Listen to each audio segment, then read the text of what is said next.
आइए, सुनिए, देखिए, समझिए सनातन सत्य। जैसी दृष्टि वैसी सृष्टि, दृष्टि विज्ञान। कुदरत, कुदरती रचना एवं कुदरत के कानून से शाश्वत सुख की प्राप्ति। जोधपुर के परम पूज्य महात्मा उपासक प्रोफेसर डॉक्टर सोहन राज तातेड़ के निर्देशन में सनातन सत्य। जैसी दृष्टि वैसी सृष्टि, दृष्टि विज्ञान।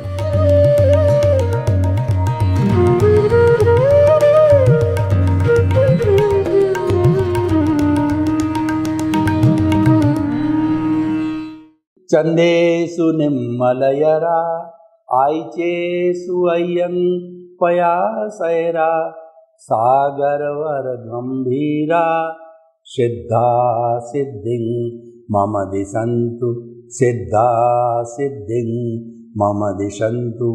हे मेरे भीतर विराजमान शुद्ध आत्मा भगवान, आप अजर हो, अमर हो, अविनाशी हो, आप सच्चिदानंद हो, आप अनंत ज्ञान, अनंत दर्शन, अनंत शक्ति, अनंत सुख का धाम हो।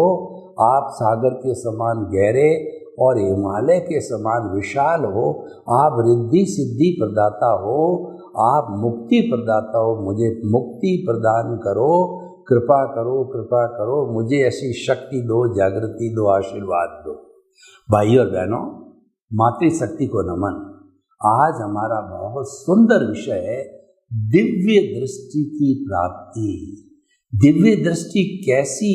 जैसी भगवान कृष्ण ने कुरुक्षेत्र के अंदर, महाभारत के अंदर अर्जुन को दी, वैसी दिव्य दृष्टि की प्राप्ति कैसे हो सकती है, वह आज का विषय है।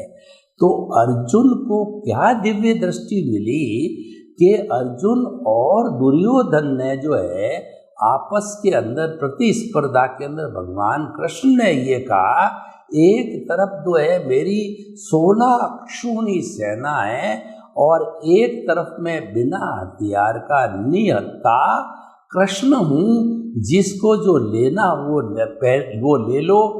और पहले दुर्योधन को कहा गया तो दुर्योधन ने कहा कि मैं निहत्थे कृष्ण छलिया को लेके क्या करूँगा, लड़ेगी तो युद्ध के मैदान में सेना लड़ेगी। तो उन्होंने 16 अक्षौहिणी सेना को लेना जो है वो पसंद किया और महाभारत का युद्ध न हो, क्योंकि भयंकर जन और धन की हानि हो।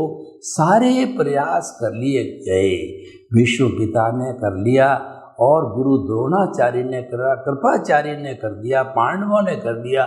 अंत में भगवान कृष्ण ने स्वयं जो है वो शांति दूत बन करके पांडवों की तरफ से, क्योंकि पांडव जो कुंती के पुत्र थे, कुंती भगवान कृष्ण की बुआ थी, तो शांति दूत बन करके वो गए और उन्होंने धृतराष्ट्र के सामने ये प्रस्ताव रखा कि आप जो है एक एक, क्योंकि वो पांचों जो है क्षत्रिय युवराज हैं, उनको एक एक गांव दे दो, उसमें वो संतुष्ट हो जाएंगे। क्षत्रिय और राजा के पास में गांव तो होना ही चाहिए। लेकिन दुर्योधन है वो उसने हस्तक्षेप करके कहा कि गांव क्या, मैं तो उनको एक सुई की अणी जितनी भी जमीन नहीं दूंगा। और कृष्ण भगवान की इंसल्ट की, छलिया कहा गया, उनको जेल में डाला गया। लेकिन वो तो स्वयं जो है वासुदेव थे, तो उनकी सारी जो है बेड़ियां टूट गई और वह जो है वापस आ गए। यानी महाभारत का युद्ध कोई टाल नहीं सका, क्योंकि वो अवश्यंभावी था, वो होनहार था, वो होना था।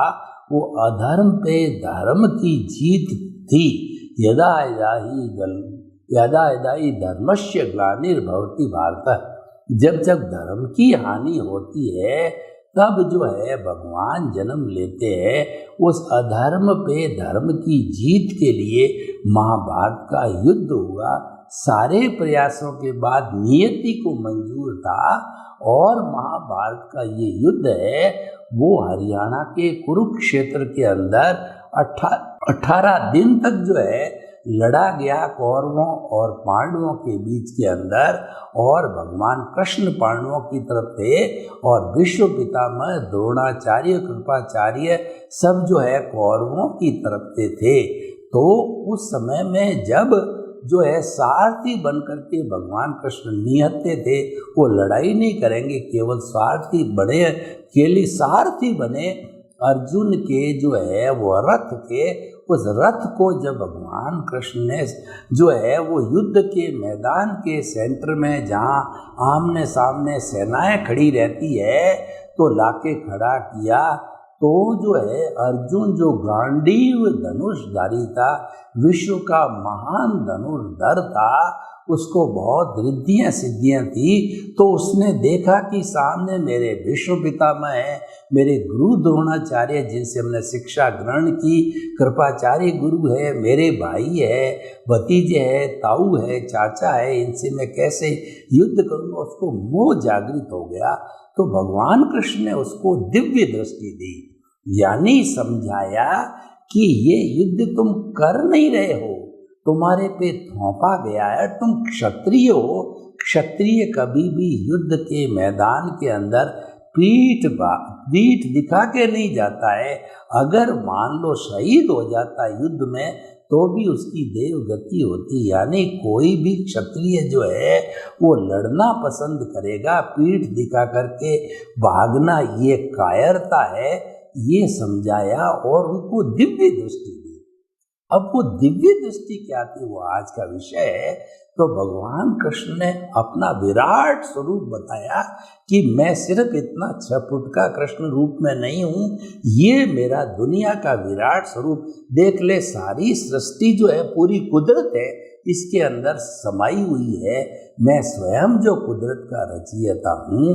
तो उन्होंने भगवान कृष्ण ने गीता को उपदेश दिया और 18 दिन तक युद्ध चला, प्रतिदिन एक एक उपदेश किया। जो मूल दिव्य दृष्टि ये थी कि तुम जो है युद्ध करने वाला अर्जुन है, लेकिन तुम अर्जुन नहीं हो, तुम तो शुद्ध आत्मा हो। तुम अकर्ता बनकर के युद्ध करो, जिसको निष्काम कर्म की उन्होंने परिभाषा दी। निष्काम कर्म का अर्थ होता है कि कर्म योग, कर्म तो करते रहो, फल की इच्छा मत रखो। तुम ये मत चिंतन करो कि युद्ध मैं कर रहा हूँ, अर्जुन कर रहा है। अर्जुन तो ये तो युद्ध तो कुदरत करा रही है। अर्जुन तो मन वचन काया रूपी रिलेटिव पुतले का नाम है। लड़ने वाला ये है, तो मैं करता नहीं हूँ। मैं तो मन वचन काया से मुक्त ऐसा शुद्ध आत्मा स्वरूप हूँ। लड़ने वाला अर्जुन है, गांडीवधारी है वो अर्जुन है।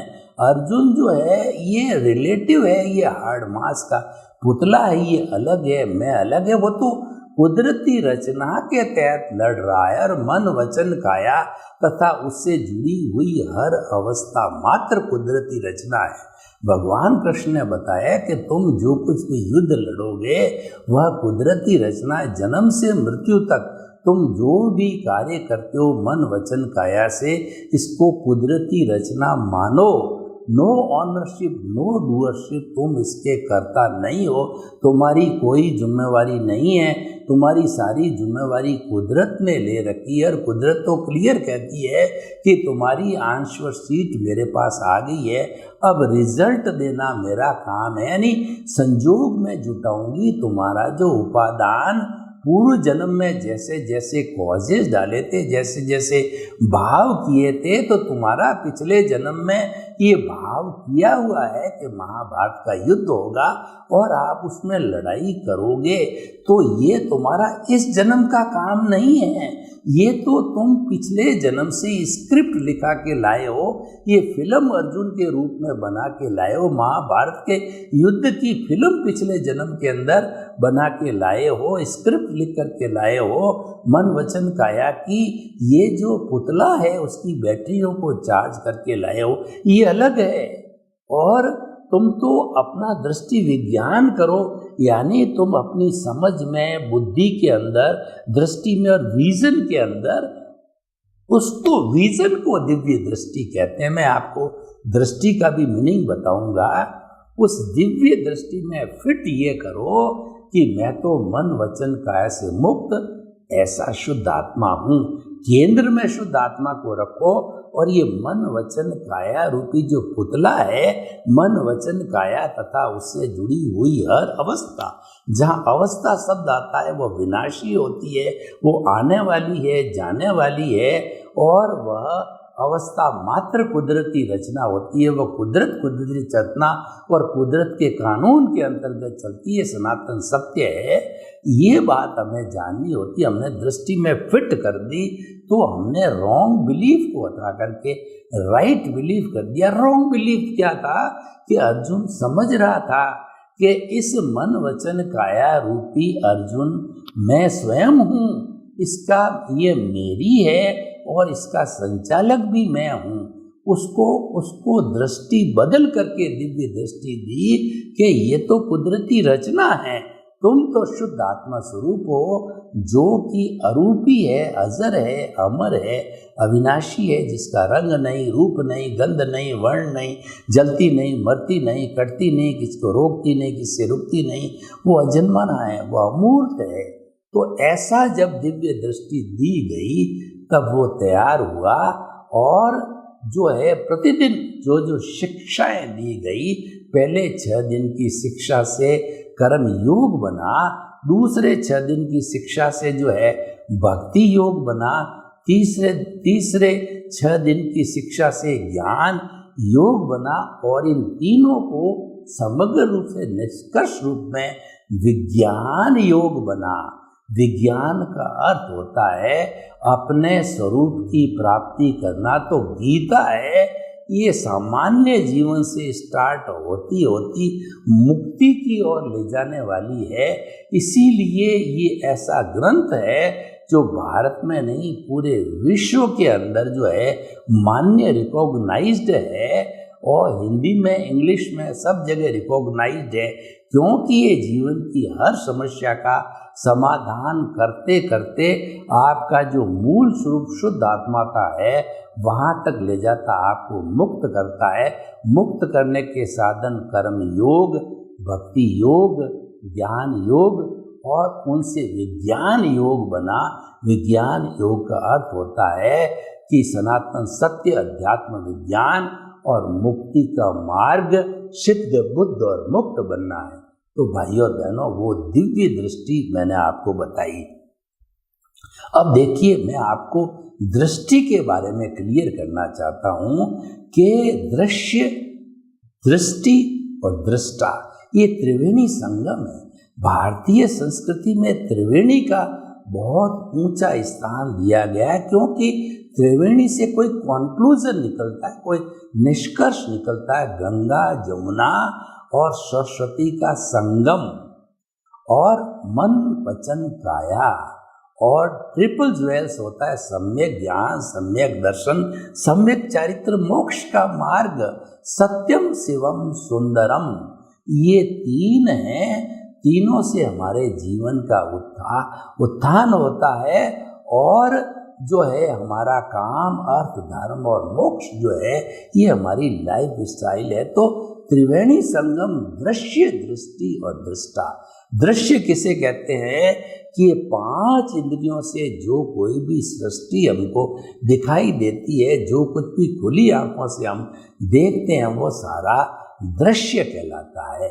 अब देखिए, मेरी आँख के अंदर रेटिना है और ज्योति है, प्रकाश है, तो मैं उस दृश्य को, मेरे सामने कैमरा है, लाइट है, स्टूडियो में बैठा हूँ, ये देख रहा हूँ, मतलब रेटिना मेरा सही है, दृष्टि है मेरे, और प्रकाश है जब मैं देख रहा हूँ। और एक अंधा व्यक्ति बाहर के दृश्य को नहीं देख सकता, क्योंकि वो दृष्टिहीन है और उसके वो प्रकाशहीन है, प्रकाश नहीं है।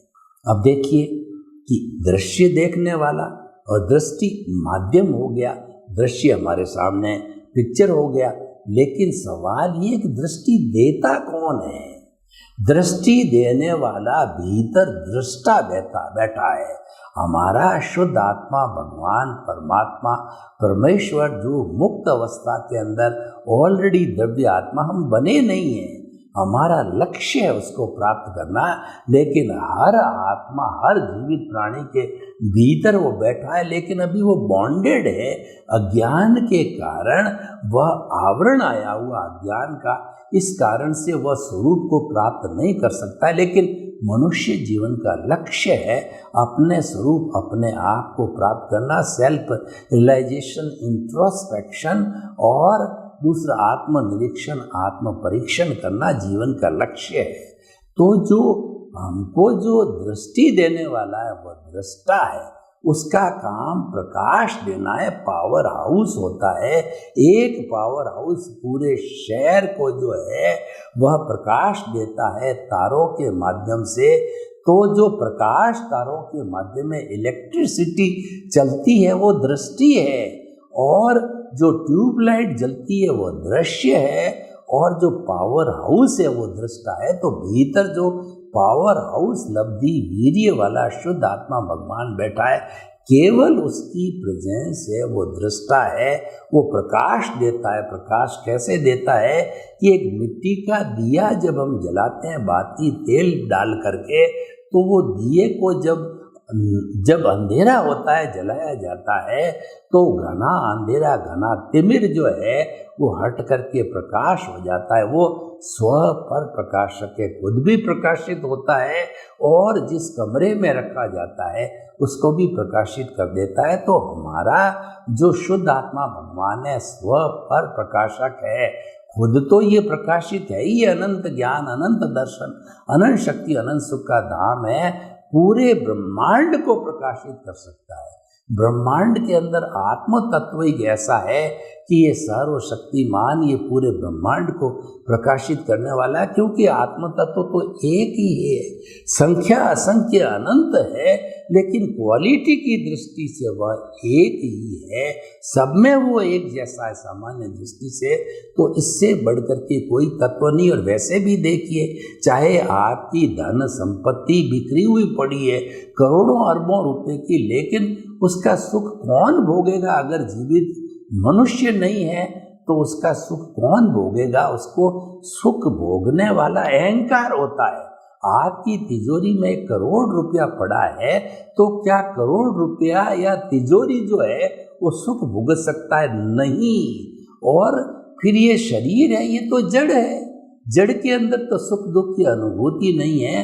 लेकिन जो मिश्र चेतन बना हुआ है, जो अज्ञान है, वो अहंकार है। कई लोग अज्ञान को अहंकार कहते हैं, कोई क्रोधमान माया लोग कहते हैं, कोई कषाय कहते हैं, कोई अविद्या कहते हैं, कोई अज्ञानता कहते हैं, कोई कॉजल बॉडी कहते हैं, कोई लिंग शरीर कहते हैं, कोई कर्म शरीर कहते हैं। सबका एक ही भावार्थ है, अज्ञानता, अहंकार। तो ये जो कौन भोगता है सुख दुख को, वो करोड़ रुपया भीतर पड़ा है, तो उसके सुख को कौन भोग रहा है? उसका आपका अहंकार भुगत रहा है। वो ये कह रहा है कि मेरे पास करोड़ रुपया है, मैं कभी भी इसका सदुपयोग दुरुपयोग कुछ भी कर सकता हूँ, वो अपनी ताकत बनाता है। तो भाई और बहनों, हम आपको कहना चाहते हैं, जो ये दृष्टा है वो दृष्टि देता है, तो मूल वर्क करने वाला जो एग्जीक्यूशन बॉडी है वो दृष्टि है।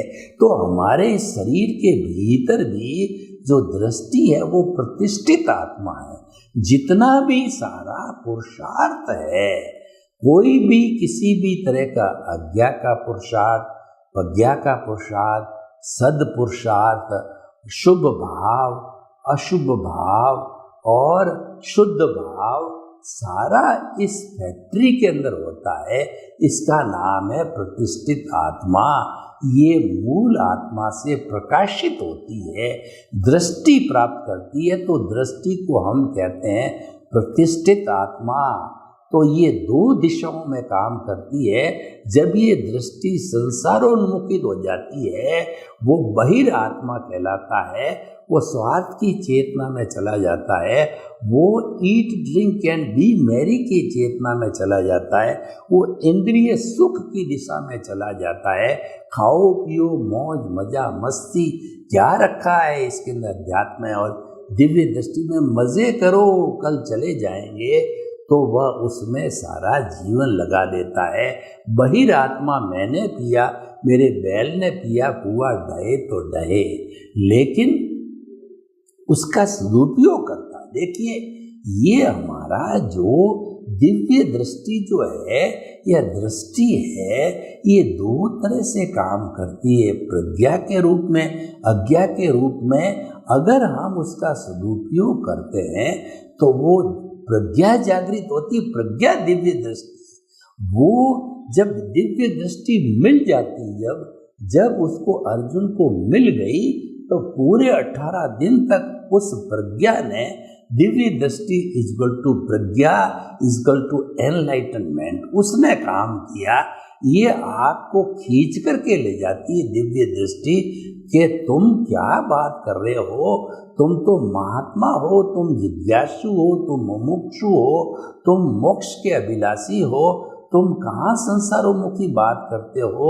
आपकी दृष्टि को तुरंत जो है, अगर वो अपना उदय प्रारब्ध चल रहा है उसके साथ में जोड़ने की कोशिश होती है, उसका भी बहुत बड़ा फोर्स है जो हम पीछे से लेकर के आए हैं। हमारा जो कर्मों का पुतला जो पीछे से लेकर के आए हैं, उदय प्रारब्ध है, उसका फोर्स बहुत बड़ा है और वो सहज ही व्यक्ति उसके साथ जुड़ जाता है। लेकिन दिव्य दृष्टि, प्रज्ञा, एनलाइटनमेंट, इंट्यूशनल पावर आपको खींचती है और खींच करके सही दिशा में ले जाती है, जिसको सम्यक ज्ञान, सम्यक दर्शन कहते हैं। यानी प्रज्ञा हमेशा सम्यक ज्ञान, सम्यक दर्शन का काम करती है, और जो अज्ञा है, संसारोमुखी जो अज्ञा है, वो मिथ्या ज्ञान, मिथ्या दर्शन का काम करती है। तो दिव्य दृष्टि मिलने के बाद, क्योंकि हमारे भीतर अभी जो है कर्मों का फोर्स मौजूद है, वो खींचने की कोशिश करती है, वो बहुत बलशाली है। देखिए, हमारे समाज के अंदर अच्छाइयाँ बुराइयाँ हैं, और हमारा जो हार्ट है वह कुरुक्षेत्र है। उसमें अच्छाई बुराई, जो अच्छाई के रूप में तो पांडव, बुराई के रूप में दुर्योधन, हमेशा आपस में लड़ते रहते हैं। कैसे लड़ते हैं? एक कोई 2-5 तोले की सोने की चेन आपको मिली सड़क के ऊपर, तो भीतर से एक आवाज़ आती, कोई देख नहीं रहा है, इसको उठा के जेब में डाल दे, लाखों रुपए इसकी कीमत है। तो ये जो दृष्टि है, मिथ्या ज्ञान, मिथ्या दर्शन, ये अज्ञा का काम है। और तुरंत आपको दिव्य दृष्टि मिली हुई है, आपको ज्ञान मिला हुआ है, तो वो ज्ञान तुरंत कहेगा अपना सो अपना, पराया सो पराया। ये तो तुम्हारे लिए मिट्टी के समान है, तुमको मिली और किसी की है तो तुम जाकर के जो थाने में, कोर्ट में, समाज में जमा करा दो। जहाँ व्यक्ति आते हैं अपनी जो है खोई हुई वस्तुओं को प्राप्त करने, वहाँ जमा करा दो। ईमानदारी रखो तो वो व्यक्ति, ताकि कोई दूसरा नहीं ले जावे, वह व्यक्ति वहाँ जमा करा देता। हम अखबार में भले लोगों की बात भी सुनते हैं कि टैक्सी ड्राइवर ने किसी मैम का जो है, वो जिसमें रुपए थे, वो पर्स जो है भूल गई टैक्सी के अंदर, टैक्सी चली गई, उसमें कार्ड मिला, तो वो जाकर के उसको सौंपने आ जाता। वो ईमानदार व्यक्ति होता है। ये जो दुनिया चल रही है वो ईमानदारी से, शिष्टाचार से और अच्छे मूल्यों से चल रही है। लेकिन इसका अर्थ ये नहीं कि बुरे मूल्य नहीं है। ये तो भगवान राम के और महावीर के 24 तीर्थंकरों में अनादि अनंत काल से अच्छाइयाँ बुराइयाँ चल रही। डाकू पहले भी थे, संत पहले भी थे, आज भी और आगे भी रहेंगे। ये संपूर्ण रूप से कभी समाप्त नहीं होती है। लेकिन कुल बात ये कि दिव्य दृष्टि को प्राप्त करना, ये हमारे इस जीवन का लक्ष्य होना चाहिए। इस दिव्य दृष्टि को प्राप्त करने के लिए, जैसे कि अर्जुन को भगवान कृष्ण मिले, तो और स्वामी विवेकानंद को रामकृष्ण परमहंस मिले तो हम भी जो अगर पिछले जन्म में हमने कुछ पुण्य किया है तो उस पुण्य के प्रभाव से अगर हम पुरुषार्थ करेंगे, ढूंढेंगे, तो कोई हमको ज्ञानी पुरुष, अनुभवी ज्ञानी और सद्गुरु मिलेगा जो कि हमको दिव्य दृष्टि देगा। दिव्य दृष्टि देने वालों में दादा भगवान जो थे वो भी दिव्य दृष्टि ज्ञानी थे। उन्होंने बहुत से महात्माओं को ज्ञान दिया। वो केवल 2 घंटे की विधि होती है और वो ज्ञान कब मिलता है? जब आपका पुण्योदय हो, जब आपका उदय प्रारब्ध हो, तभी मिलती है। और अगले भी निमित्त होता है, आप भी निमित्त होते हो, अगले का अतिशय होता है, तो दोनों मिलकर के आपको जो ज्ञान मिलता है, दिव्य दृष्टि मिलती है। 2 घंटे के अंदर आपको एहसास करा देते हैं कि मन वचन काया से मुक्त ऐसा मैं शुद्ध आत्मा हूँ और मन वचन काया तथा उससे जुड़ी हुई हर अवस्था मात्र कुदरती रचना है। सारी दुनिया का जो जन्म से मृत्यु के बीच में, सुबह से शाम के बीच के अंदर कुदरती रचना देखो।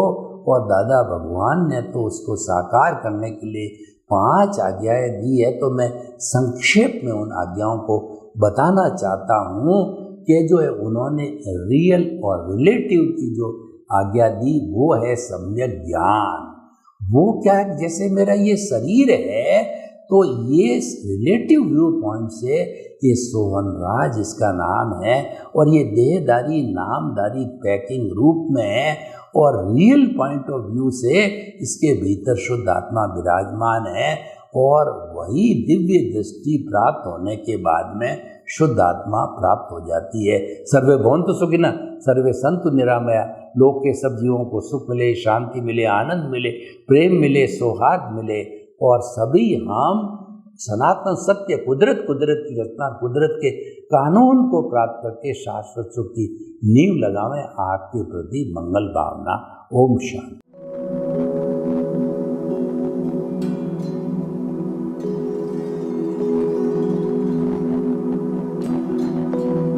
एक ऐसा अंतर्राष्ट्रीय ख्याति प्राप्त मानव जो गुरु प्रेरणा से पिछले 20 वर्षों से वानप्रस्थ जीवन जीते हुए 24 घंटे मानवता की सेवा में संलग्न है। एक ऐसा मानव जो अभी राष्ट्रीय, अंतर्राष्ट्रीय टीवी चैनलों पर 7,500 एपिसोड के माध्यम से सनातन सत्य, आत्मविज्ञान एवं पुनरुत्थान व्यवहार एवं निश्चय जगत के जीवनोपयोगी विषयों पर हृदय स्पर्शी प्रवचन कर चुका है। उस मानव का नाम है महात्मा उपासक प्रोफेसर डॉक्टर सोहन राज तातेड़। प्रोफेसर तातेड़ द्वारा योग, दर्शन, शिक्षा विषयों पर रचित पीएचडी स्तर के 250 शोध ग्रंथ भारत के 100 प्रतिष्ठित विश्वविद्यालयों में शोधार्थी पढ़ रहे हैं तथा वे सभी शोध ग्रंथ वहां की सेंट्रल लाइब्रेरियों में उपलब्ध हैं। महात्मा सोहन राज ने अभी तक हजारों स्कूलों, कॉलेजों, विश्वविद्यालयों एवं संस्थाओं में सेमिनार, वर्कशॉप, कैंप लगाकर लाखों विद्यार्थियों को योग, दर्शन, शिक्षा का प्रशिक्षण देकर उन्हें सुसंस्कारित किया। डॉक्टर तातेड़ ने भारतीय संस्कृति उत्थान के 4000 से अधिक समसामयिक विषयों पर आर्टिकल लिखकर ऑनलाइन जर्नल, पत्रिकाओं, वेबसाइट्स पर प्रकाशित किया, जिसका उपयोग लाखों पाठक कर रहे हैं।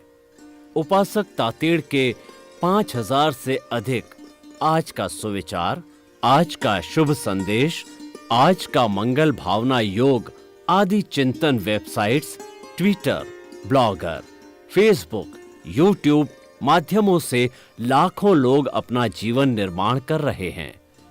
मानवता के मसीहा ऐसे महामानव महात्मा सोहन राज तातेड़ के प्रोफाइल को अभी तक विश्व के 20 लाख दर्शक यूट्यूब पर, 12 लाख गूगल पर एवं लाखों दर्शक फेसबुक, ब्लॉगर, ट्विटर और इंस्टाग्राम पर देख चुके हैं।